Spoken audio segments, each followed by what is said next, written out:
This is your one and only 𝐵𝐸𝐴 with your daily dose of video goodness, and welcome back to another informational Valheim video. Today we're going to take a look at boss weaknesses. Let's get to it. Alright, so just like in the swamp weaknesses video, I have our setup here. We have slash damage, we have our pokey pierce damage, we have our smashy face blunt damage, we have our bow to check out silver, poison, frost, and fire. We're going to do something a little bit different in this one. We're going to try a torch because I saw comments in the other one. A couple of people mentioned to try torches instead of the fire arrows, and the silver sword was mentioned a couple times. However, if you look, these do the same thing that the arrows do. So the silver sword is silver and does spirit damage. The arrow does pierce and spirit. So it should be the same, but we'll give them a go. We're going to start off here with 𝐆𝐿𝐾 face and drop those in there. All right, here we go. Slash damage, that's normal. Pierce, normal. Blunt. Well, dude, can you stop running to me for a second here? Blunt, that's normal. Okay, so let's go through the different arrows now, starting with fire. Fire, all normal. Frost. Come on, fire, stop burning. Frost, normal. I mean, we're seeing pierce damage, so we wouldn't see a difference in the arrows anyway. It doesn't seem to be like I guess we're gonna see the frost through damage. Anyway, poison was normal. And silver, I doubt he does burn for silver. Oh, interesting. That's a surprise. I mean, you're not gonna have silver or be attacking him with silver when you first fight him, but you know, all for science.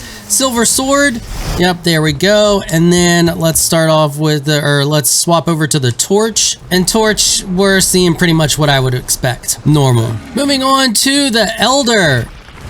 Slash damage is normal. Pierce damage is normal. Blunt damage is normal.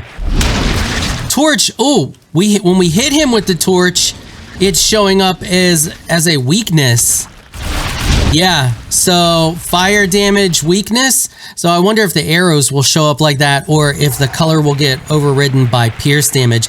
Let's find out. So let's do the silver sword first. Silver sword, normal, of course. Okay, on to the arrows, starting with fire.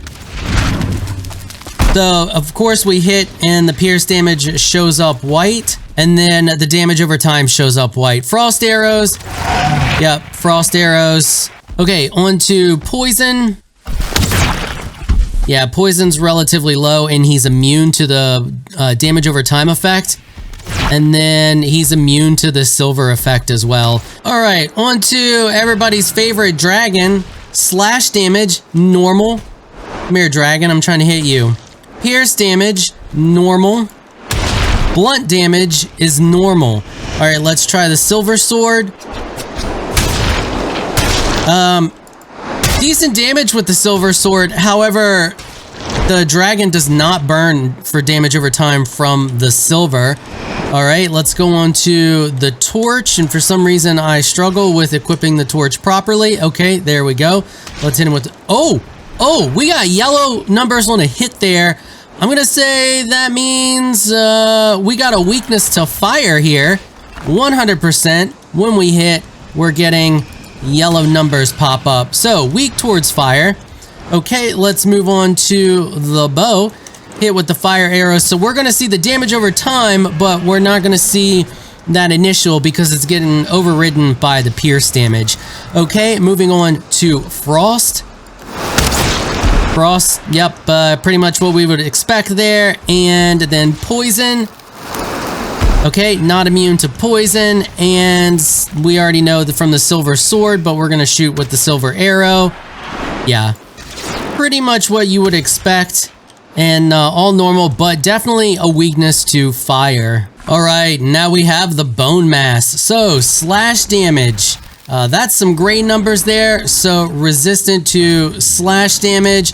Pierce, resistant to pierce. Blunt, weak towards blunt. Okay, let's unequip that mace this time. Actually, equip the torch first. Looks like fire, resistant to fire. And then we have silver. So we're seeing the slash damage there. And he's burning. He's burning for silver damage. Definitely the damage over time there is working. Okay, so fire arrows. Yeah, we're seeing the same thing and exactly what we expect with all of these arrows. Moving on to frost. Yeah, pretty much what we would expect. It's showing up gray, but he is slowing down, so the frost effect does work there. Moving on to poison. This is going to do nothing. Yep, and then the silver arrows. Just like the silver sword, he is burning 4 damage over time, but all of those initial hits are showing up as gray because of the pierce damage. All right, and last but not least, we got Yagi, whatever his name is here. So, slash damage, normal pierce damage. Ooh, he's resistant to pierce damage. Okay, blunt damage. Blunt damage is normal. And silver damage with the silver sword. Yeah, he burns for silver damage really well, actually. Okay, and then moving on to the torch. Yeah, he's resistant. We're seeing he's resistant to fire. We're getting all gray except for the damage over time, which pretty much always shows up white, but that's definitely showing up gray on the initial hit. Onto the arrows. So the fire arrow is not going to make a difference here because we already know from hitting him with the torch that he is resistant to fire damage. Frost, we're getting pierced there, but let's see, 61. Let's test it with these arrows here. See if we get much of a damage increase. Oh yeah, we're definitely seeing a damage increase with the frost arrows. Like quite a large damage increase. So this is normal arrows doing 62 damage. We're doing 21, 20 because of it's just straight pierce. So we're seeing all that all the frost damage is getting through, the pierce damage is getting a reduction here. I think that's why we're seeing the damage that we're seeing on those specific arrows. Poison. Yeah, he's immune to poison. Silver, we already know he's going to burn for silver. Okay, so this was a relatively more informing video than I thought it was going to be. We learned that by doing these tests that what we're seeing with the overlap in damages is definitely has to be a thing because the torch, while showing up blunt and fire, is showing up as yellow on things that we know for a fact are either normal or resistant to blunt.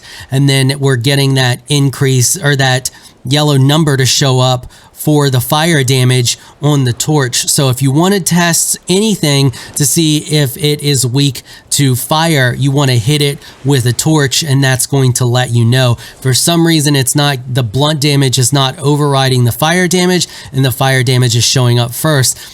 With all of the other things that we see with combined damage, we're seeing an override there. So for example, with the silver sword, we're not seeing that spirit damage first. We're seeing the slash damage color for whatever thing we're attacking. So for example, if we're attacking something that's resistant, it's all showing up resistant, even if it would be weak to spirit damage. And that seems to be the case with a lot of the arrows as well. I think we have a situation though with these frost arrows. I think they may be the MVP of arrows because even if something is resistant to pierce damage, if it's not resistant to frost, they have a really high base damage with 52 on that frost, as to where the other arrows, like its pierce is 11, its fire is only 22, poison's 52, but see, the poison wasn't, we were not seeing the damage with the poison arrows even being at 52 that we're seeing there with the frost arrows. So for example, we have a Draugr here. If we shoot him, we're getting 55. Well, if he'll stop moving, 52, 56. If we swap over to the frost arrows, 90 or 95, 98,